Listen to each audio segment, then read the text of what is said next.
Hello, everybody. How are you guys doing? How are you guys feeling? Now, I think that we have to have this conversation, okay? You know what's crazy? Every time people talk about the color purple, they bring up Mr. and they talk about, Suge Avery, or like they talk about how Celie finally found herself in the end. And yeah, like those are important parts and I think they really do matter, but nobody really talks about her mama. What do we actually know about Celie's mother?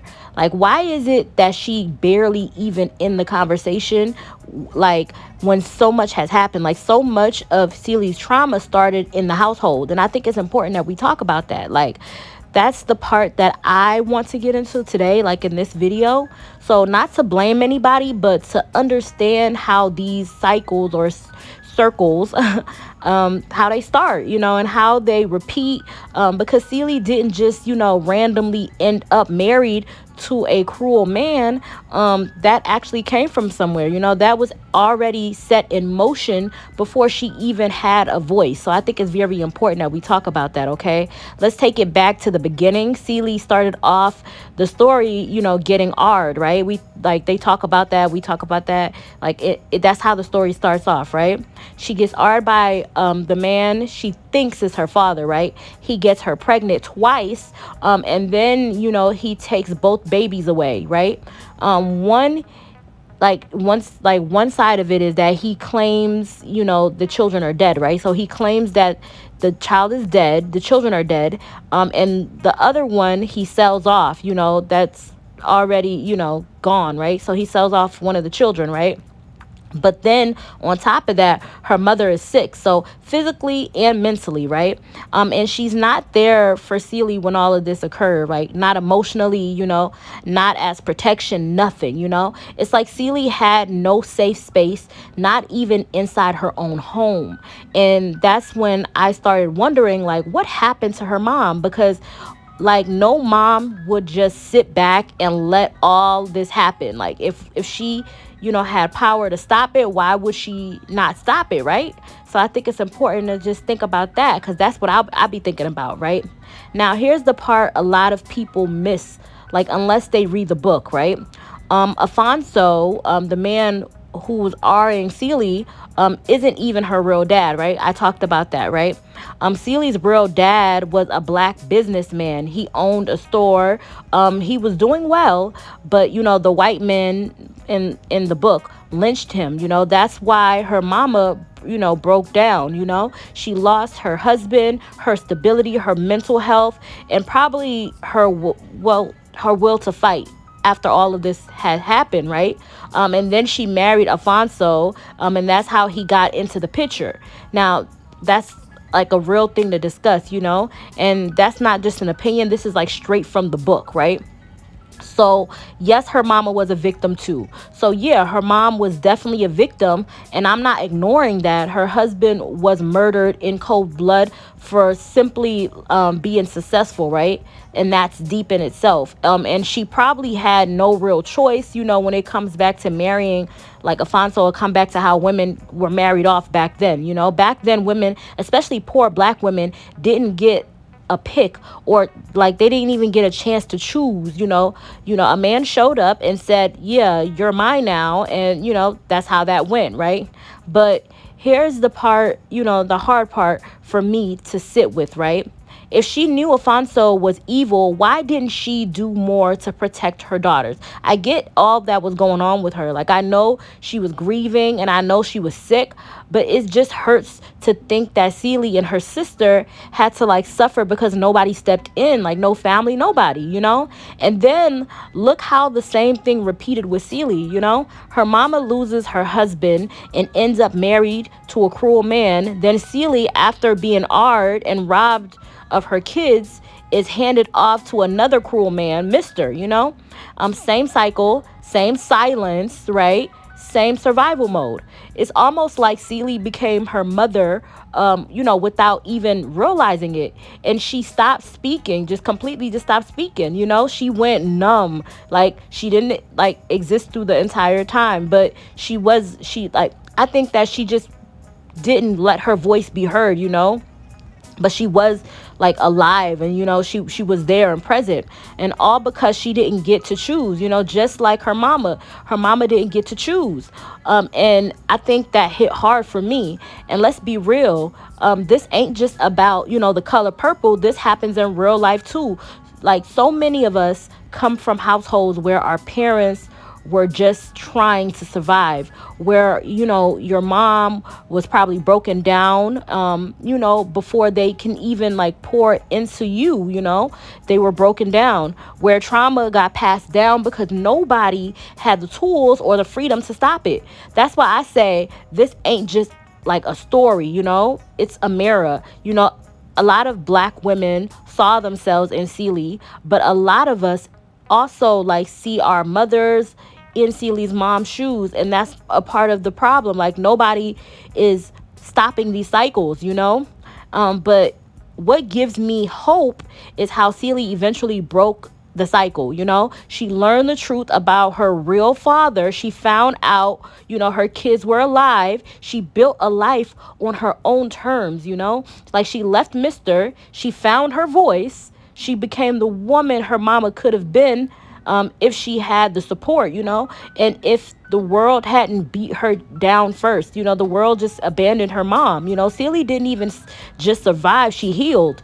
And I think that's a big part, and I think that's what makes it so powerful. In the early 20s, I'll say the 20th century South, black women, especially poor black women, had very little control over their marriages. Most marriages were about survival. Having a man around, back then, just was a form of survival. Was seen as a form of economic and psychological protection. Social pressure. Women were expected to be wives, especially if they had children.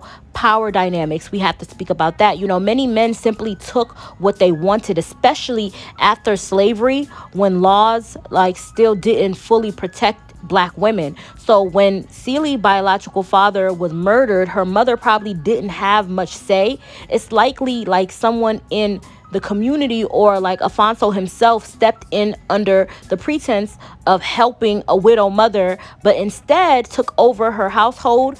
And back then that was common. We don't get a detailed backstory, but here's what I think I inferred from the situation. She may have known he wasn't great, but likely felt like she had no other choice. Like, if she was already struggling mentally and emotionally, as Celie hinted, she probably didn't have the strength to resist. And once she was married, she had no legal or financial power to protect her children or herself. By the time Afonso started abusing Celie, her mother was either too sick or too afraid or too broken to intervene. So why is it like important? Why is this important? Because Celie's mom was a victim too. She was a victim of a racist system that killed her first husband. She was a victim of I would say a patriarchal system that gave her no choice in who to marry, and a society that devalued black women to the point of invisibility, I would say.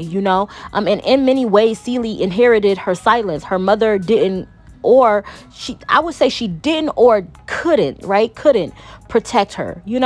And that normalized being abused, being ignored, being voiceless. And so yeah, this wasn't just about abuse or poverty. It was about how trauma works in families. It was about how silence gets passed down, how survival becomes generational. And while I don't blame Celie mama fully, I do think the choices she made or maybe couldn't make ended up shaping Celie's entire life. Let me know like what you guys think about the things that I'm saying. Do you think that Celie's mom could have done more? Do you feel like she was like just another woman trapped in a system she didn't create?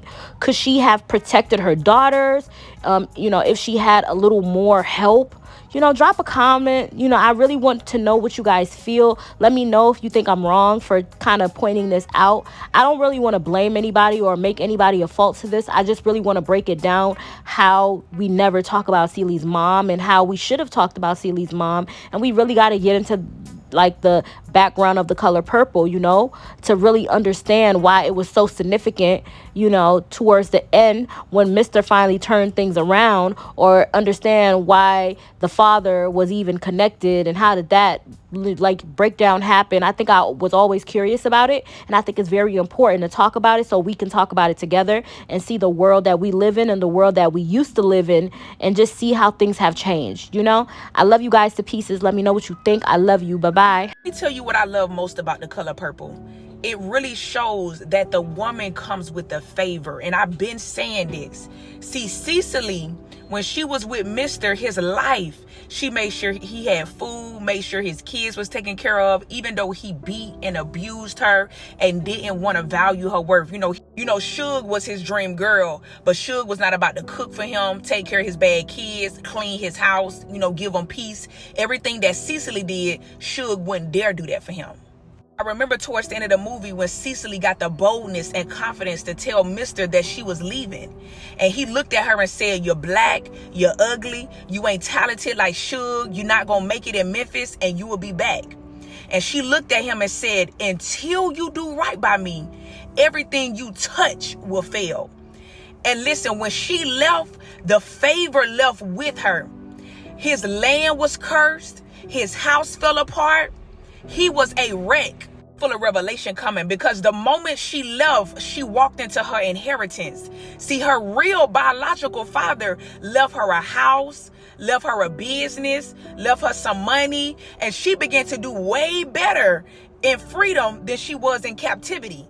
I got goosebumps all over my body, because the Bible says that he will prepare a table before you in the presence of your enemies. And see, Mr., the one who told her that she was black and she was ugly and she wasn't talented, he had to turn around and see that she was a boss, that she had her own land, that she was doing better without him. Oh, I got goosebumps. Hold on. The man that cursed her had to walk into her place of business and honor her. As a matter of fact, he was so remorseful that he bought the most expensive pair of pants, because he wanted to pour back into her and honor her, because that's how much he had been humbled.